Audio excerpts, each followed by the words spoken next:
two little details you got to take care of.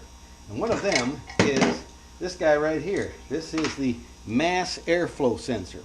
And this system really needs this. It's very important to it because it uses that for airflow volume more than even the map sensor. So it's all complicated as all get out these days, but you got to have this. Now this thing can go in two directions, and you'll notice you flip it around, it can go either way, but there's a problem. It won't work the other way. Right here, this is the thermal sensor for the airflow direction. So this has to face into the direction of the incoming air. Okay, that's number one. So that has to face into the incoming air. The second thing is that in order for this to get a good flow and a good direction, you have to have laminar or straight airflow going past it. If you put it right next to a bend or in a bend or right after a bend, you're going to have issues because air isn't going to flow evenly around the bend. More on the outside, less on the inside. Velocities are different, the whole thing. So you got to put it in a straight run. They recommend a really long straight run. Get as best you can. If you can't get a very long run, like this kind of length, what you can do is you can always put a straightener in here. In other words, you can take metal crisscross in here and make something, weld it in or attach it in such a way that it won't move and fall out, and it's going to direct the airflow. So a straightener is like a little egg crate thing or just a crisscross with a couple pieces of metal about that long that will redirect the airflow straight and just straighten it out. And then what I got here, a piece of intake tubing, and then I had to cut a little slot and put a couple holes in there. A mill and a file and some things, and that just drops in there. Okay, well the thing is, that's not going to seal like that. It can, but you got a big gap here. Also, it's sitting way down near the bottom of the tube in there. That's not good. We don't want that measuring way down the bottom. We want it more in the middle is where we want it. So to do that, I took a piece of Delrin, made up this little fella.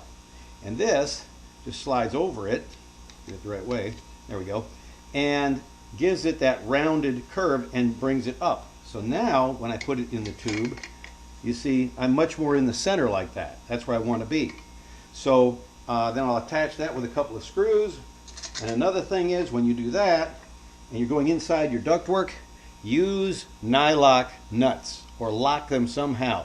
Loctite something. You do not want these getting sucked into your engine. Okay, so anytime you put anything in the air duct, remember that. Very important. I still have to cut this off and put an air filter on here and try to not have this sharp edge like that. The air filter should direct the airflow in better. But that will get me a proper mass airflow sensing reading and will be smooth and straight. So it's coming in nice and straight.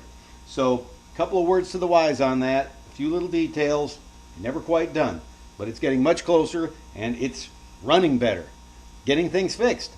There's always these little bugs. I'll go into some more of that shortly. On to the good stuff.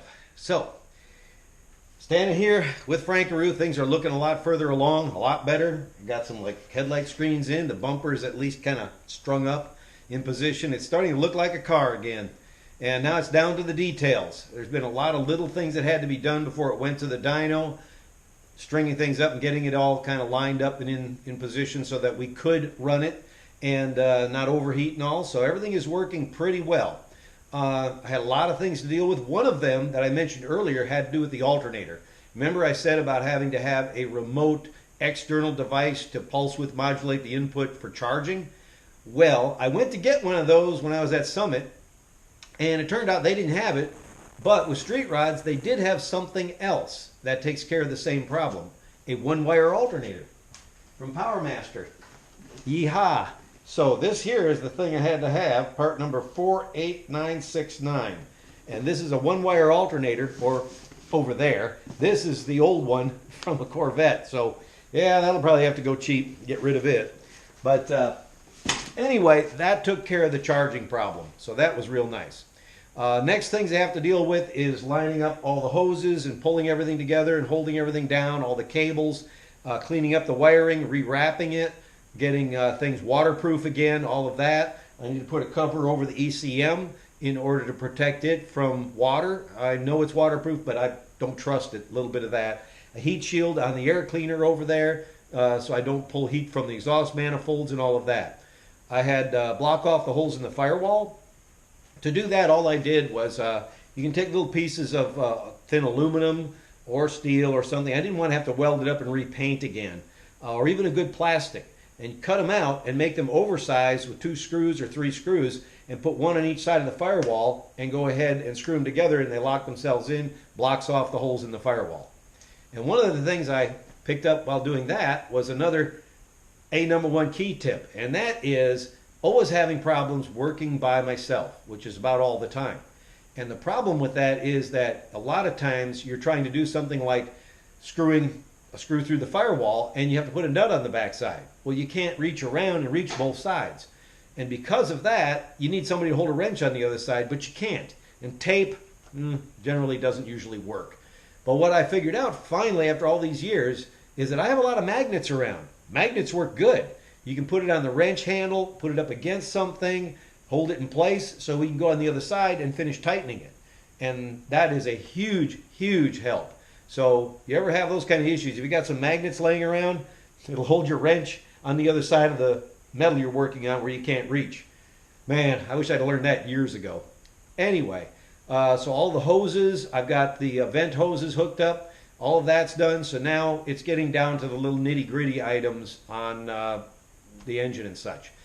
One of the big problems we had in doing the tuning is the nannies and all of the issues that cause it to go into limp mode. Even though I finally got it to respond to throttle, we were having major issues with it. Wouldn't go over 40% throttle. No matter what you did, 38%, that was it. And it took the longest time to figure it out. But finally, Josh figured it out. Had to turn off more and more things and also tell it to ignore certain codes that it was setting. And by doing that, after doing enough of them in mass, it finally popped up and started working. So it was limiting our throttle. Having a throttle by wire, that's one of the problems. The other problem is that even without that, when we got up on the RPMs on the curves, which I'll show you later, what happens is it started pulling back over 5,000 RPM. It was pulling throttle back. We weren't getting 100% throttle. It was pulling back to 80 or something. And because of that, it was killing our dyno numbers on the top end. And so that had to get fixed. These LT motors, or LT-based motors, use a new system that doesn't use the map sensor system like the old ones. Instead, what it does is it uses torque tables. And all these torque tables are quite a nightmare. And everybody complains about them. And one of the things we found out that everyone else says is when you're limited, you're not hitting a torque limit. It's actually, if you raise the limit, it gets worse. You have to lower the limit and you actually get more torque. So heaven knows why. Nobody can explain it. Everybody's scratching their heads trying to figure out what GM's doing. But it works. You lower the torque tables and it goes higher. So we did that and we got the rest of it back. We now have the engine up to 7,000 RPM, no problems, stayed together, everything's fine. So this was a big item right here. The sheets that I'm going to show you on here don't go that high. They start pulling back over 5,000, but our peak numbers don't really change. So we did real good on that. The thing we got on it, just to give you a heads up, we ended up with 306.8 horsepower and 347.2 foot-pounds. And the torque curve is very flat. Anything over 3,000, that thing is up there and steady on out. It's beautiful. So it's very snappy. It loves the dyno. And it ran on the dyno. It did not blow up. We ran all the power to all the wheels, and it didn't come apart. It didn't blow up. It didn't have any issues with that. And it didn't try to walk off sideways off the dyno and find out that something is misaligned or something. So great. It made it through. That's huge.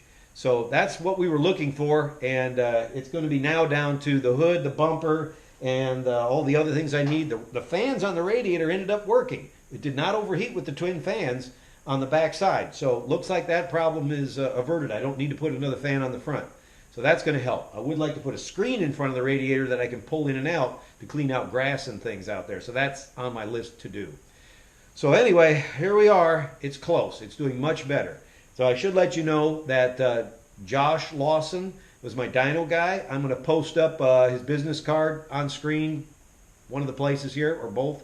And he's good with this GM stuff. He does a lot of other things, but he did a good job. It took him a lot of fiddling to figure it out. Some of these new things like this LV, he'd never done an LV before, so there was a learning curve on that.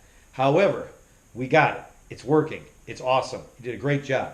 The losses for the dyno is normally 15% on a two-wheel drive, and I'm understanding 20% on a four-wheel drive. So with this cam, we were supposed to get 380 crank horsepower on 93 octane, and that at 306.8 or 307 puts us right there. So we're at 380 at the crank, and the torque is wonderful. This car should rock, especially with the weight that it's at, 2450. So this thing's getting ready to run. I got 3 weeks to the next event. One more thing I want to show you on here before I get to the videos of the dyno. I'm going to show you a couple of videos of the car running on the dyno and then the dyno sheets, at least what I had before I left, and he kept working on it. So inside, I've got a power tune digital dash that I picked up for this, which I like because it plugs into the data link port, and that means it gets high-speed data all the time. And you can have multiple screens, you can do data logging, you can do all kinds of things. I'm using a lot less than like maybe 1% of what this thing can do. So anyway, it's a beautiful thing, saves me a lot of trouble. I didn't have to run more gauges, more wires, more sensors, and all of that. The computer already has lots of data, and this just accepts it. So I'm going to show you a little video on that, and then I'll get to the videos of the car running on the dyno and the dyno sheets. And then, folks, next time around, I hope to show you a car with a hood on it and a nose on it and starting to look like a complete car and getting ready to head out to the track. Sit tight. So this is my little power tune digital dashboard. It can have multiple screens and all. You've got, you can set this thing up all different ways. You can have different types of screens, data logging, and all of that. Really handy. I'm very basic. I just want basic information here: oil pressure, battery voltage, temperature, and how much fuel I got in the tank, and my RPM. I don't even worry about mile per hour. This thing plugs directly into your data link port to the high-speed data, so it gets good data fast. And it's really nice, very easy to use. Kick it on, power up, and away we go.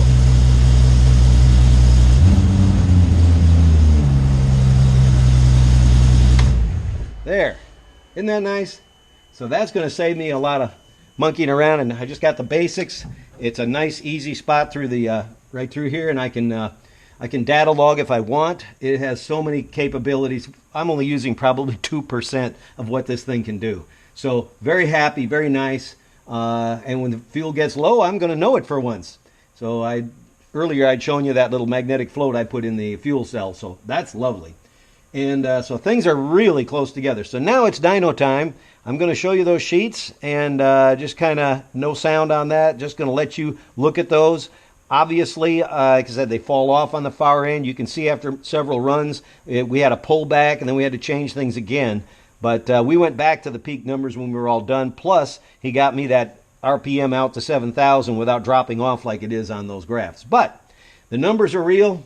The car is real. And next thing is to get the front end back on it and get the hood on it by the end of the week. And I hope to put another video up with this thing looking like a complete car, maybe a little in-car drive down the road and back. So that's the plan. Anyway, Frankaru is alive and ready to rock. Very close. And I've got 3 weeks before the next race, so gotta hustle.